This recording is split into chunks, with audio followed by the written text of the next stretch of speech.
Hello, and a very pleasant good day to you wherever you may be. Well, welcome back to another baseball video from Cooperstown Bound, and today Gabriel has another one of his special lists for you.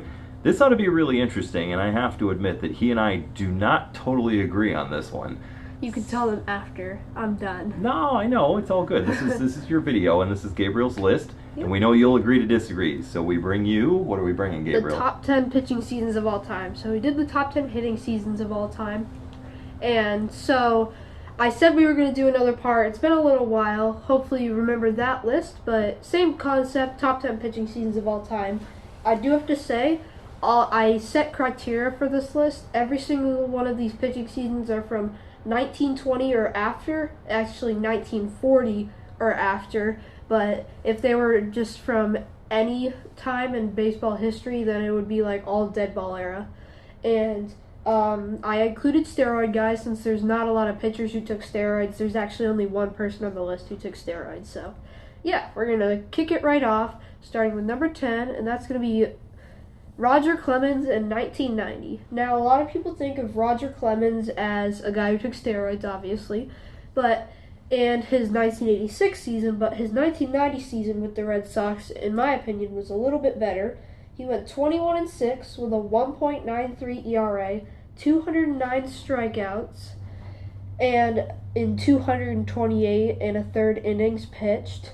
He also had a 1.082 WHIP with a 2.11 ERA plus, and he also was an All-Star. He finished second in the Cy Young voting and third in the MVP voting. One of the only guys on the list who didn't win the Cy Young, but he was very close. And he's coming in at number 10. Now, coming in at number 9, this one is a little controversial. This one, it's really between those two for 9 and 10. But Bob Feller of 1946 is my number 9. He went 26-15 with a 2.18 ERA, 348 strikeouts, but it took him 371 and a third innings pitched. So he had a lot of strikeouts, but it also took him a while to get there. And he also had a 1.158 WHIP with a 151 ERA plus. He was an All-Star, and he finished 6th in the MVP voting. Now, the Cy Young Award didn't exist back then, but he definitely probably would have finished first or second. Now, the main reason why I picked Bob Feller over Roger Clemens is because Roger Clemens took steroids and Bob Feller obviously didn't.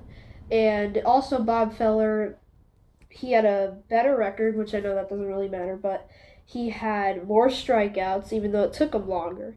And I do think Bob Feller is a better pitcher than Roger Clemens, so he's coming in at number 9. Now, coming in at number 8 is going to be Greg Maddux in 1995. His first season with the Braves, I believe, or his second, I can't really remember, but he was a part of that great Braves dynasty of the 90s, and this is the year that they won the World Series, as that being his strongest year.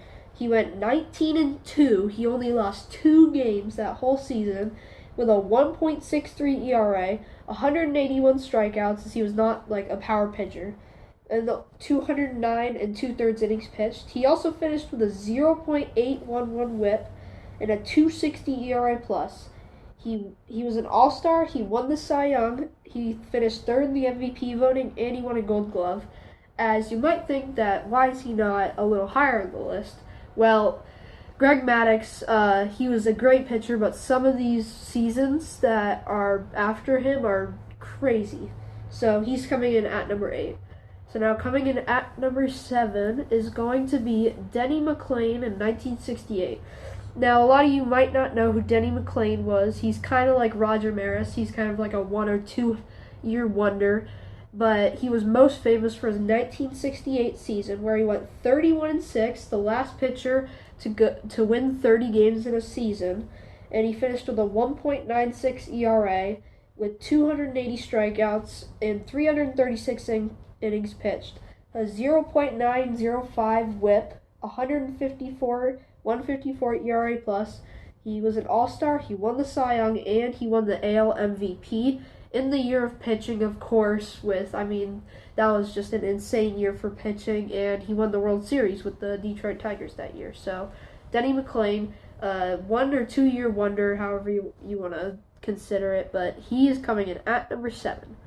Now, coming in at number 6 is going to be Dwight Gooden in 1985. Dwight Gooden, of course, we pulled an autographed card of him like a few months ago. But Dwight Gooden in 1985, he was a crazy pitcher in his early days. He went 24-4 with a 1.53 ERA, 268 strikeouts, and 276 and 2/3 innings pitched, a 0.965 WHIP, 2.29 ERA plus. He was an All-Star. He won the Cy Young Award, and he finished 4th in the MVP voting in only his second year, and that was definitely his best year, and it was only his second year.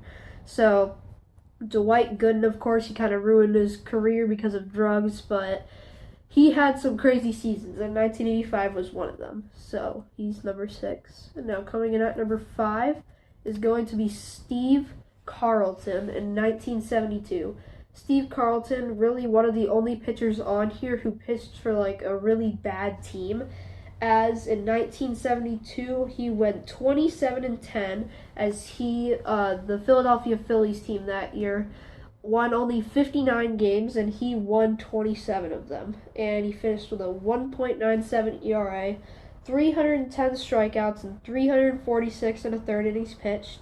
So he's also one of those guys who threw a lot of innings, but a 0.993 WHIP with 182 ERA plus, and he was an All-Star. He won the Cy Young Award, and he finished 5th in the MVP voting, only really because, he played for a terrible team. And if you hear the little fan thing in the background, it's my PlayStation. I was just playing on some NBA 2K on my PlayStation, so I didn't fully turn it off, so that's kind of what you hear in the background if you have insane hearing. But yeah, so Steve Carlton, he's coming in at number 5. Now coming in at number 4 is going to be the 6'10" monster Randy Johnson in 2001. Of course, in 2001, he was on the Arizona Diamondbacks with Kershaw and Luis Gonzalez in that famous World Series team.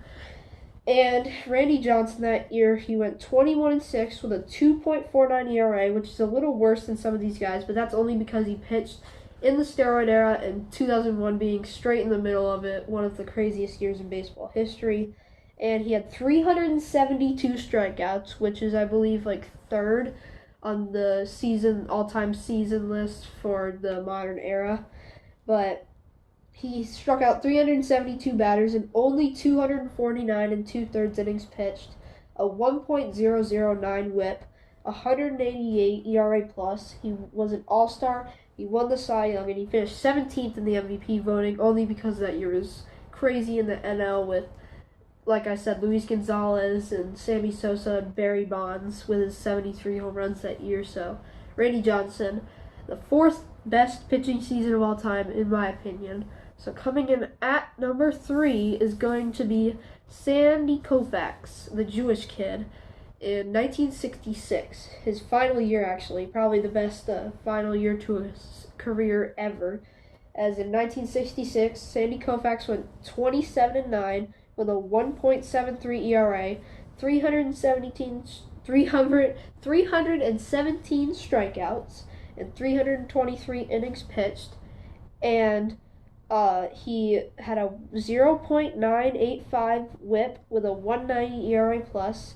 He was an All-Star, he won the Cy Young, and he finished 2nd in the MVP voting, as he, of course, was on those great Dodgers teams of the 60s with Don Drysdale and Maury Wills and all those guys. But yeah, Sandy Koufax, 3rd best pitching season of all time. Now, coming in at number 2, Pedro Martinez of 1999. Many people think this is the greatest pitching season of all time. I think it's 2nd. Now, his stats this year are not like mine. Well, they are really, really good, but they're not as crazy as some of the other stats on this list. But he put up these stats in the middle of the steroid era, so keep that in mind. He went 23-4 with a 2.07 ERA, 313 strikeouts, and 213 and a third innings pitched, a 0.737 WHIP, which is not a record, but it's pretty close, and a 291 ERA plus, which is just crazy. That's the highest ERA plus on this list.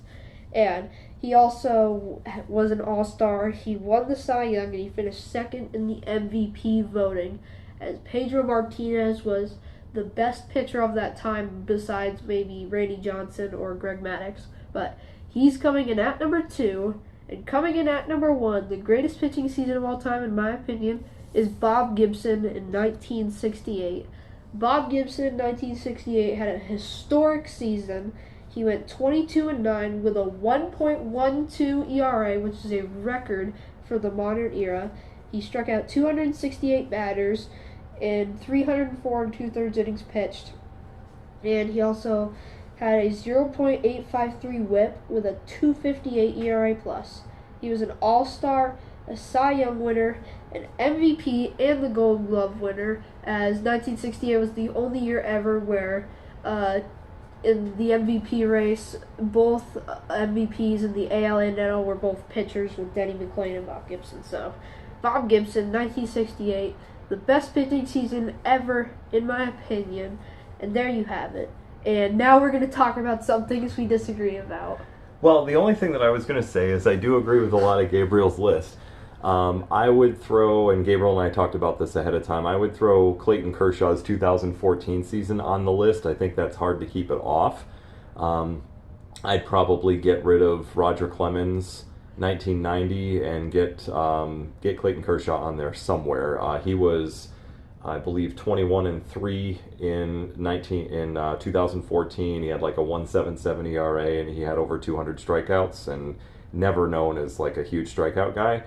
And his whip that year was below .9 for the season. Yeah. So, well, great year. But hey, again, this is opinion. Disagree. And one of the things that I always love about Gabriel's list is that he represents really all eras of baseball. So you're not going to just see a list where everybody's from like the 2000s or the 1990s. Unless we do a specific list. Right. Like that. So he really goes out and looks at the last 80 to 100 years of baseball as he did for this list, which is great. So we'll agree to disagree on that, but but it's okay, and we're sure you'll agree to disagree as well. And also, one thing I have to say is some people will put Jacob deGrom's 2021 season on there. I don't care if you do or not, because he was having possibly one of the best starts we've ever seen in baseball history, and with he had more RBIs than he did earned runs, so you can put him on here and just say he pitched for like a third of the season, but I wouldn't put him on here because we never know what he would have done the full season. One of the other things, too, on this list that's kind of interesting is when you look at Greg Maddux in 1995, they only played, like 140 or 145 games that year because the season like 120, yeah. Yeah, the season got started late, so it would be really interesting. He would have struck out more than 200. He only struck out 181. Could he have gone like 21-2 or 22-2? Yeah, he could he have struck out 250 that year, and would he be a little higher on the list had they played a full season? You never know. Yep. So, well, we hope you've enjoyed this, as always, and we look forward to bringing you more baseball content as we eagerly await the players and the owners to hopefully finally get this lockout worked out and come back and play this season. We really hope. So we look forward to bringing you more really soon. We hope everyone is happy and healthy out there, and be well, and we'll see you soon.